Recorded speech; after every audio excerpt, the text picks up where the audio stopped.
More allegations of the sexual abuse and torture of maids employed in Saudi Arabia have come to light. Two Indian women have now shared their experience of abuse while held captive by their employers in the country. Both victims have spoken exclusively to RT. Two agents approached me in Mumbai and offered me a job in Saudi Arabia. The owners of the house where I had to work treated me very badly. They used to beat me every day, harass and torture me. When I informed the Indian embassy people, they told me to continue working in the house. They said if I complained, the owner would make a false complaint against me and the local government might put me and my husband in jail. I asked them for help every day.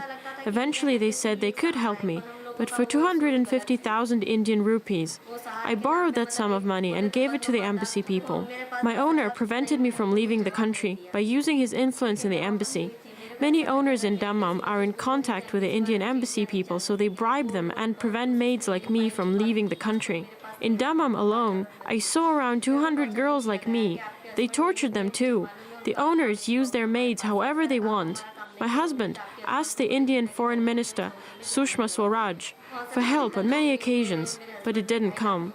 My husband is still working in Saudi Arabia in order to pay back the borrowed money. An agent in Mumbai told me that if you know Arabic, you can earn a lot in Saudi Arabia. They beat me a lot at that time. I suffered from severe stomach pain. They didn't even give me any medication. For 6 months, I worked until 2 a.m., even when I was sick. They tortured me at night. If they were not satisfied with my work, they threw hot water in my face. After news got out, the house owner stopped torturing. Well, Saudi Arabia has often hit the headlines for its damning record of human rights abuses. In its recent report, Amnesty International says that women and girls continue to face discrimination and are inadequately protected against sexual abuse in the country. Another charity, Human Rights Watch, says there are more than 9 million migrant workers in Saudi Arabia and many suffer abuse and exploitation. One of the victims we spoke to wanted to give a warning to other women seeking employment in the kingdom.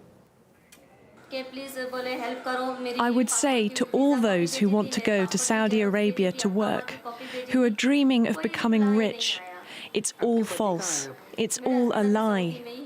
The people who go there are getting tortured, abused, and sexually exploited.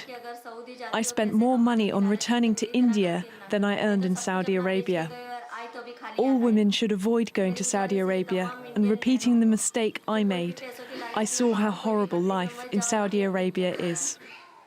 The practice of sexual slavery is able to continue in the kingdom because of the structure of the regime in Saudi Arabia. It is a corrupt regime run by the House of Saud, a family dynasty that is unelected and rules with an iron fist. In Saudi Arabia, especially immigrant laborers who constitute over half of the national workforce are subjected to continuous abuse, rape, beatings, and murder. They have their passports confiscated once they arrive in the country by their employers and are manipulated by the sponsorship system, which amounts to modern-day slavery.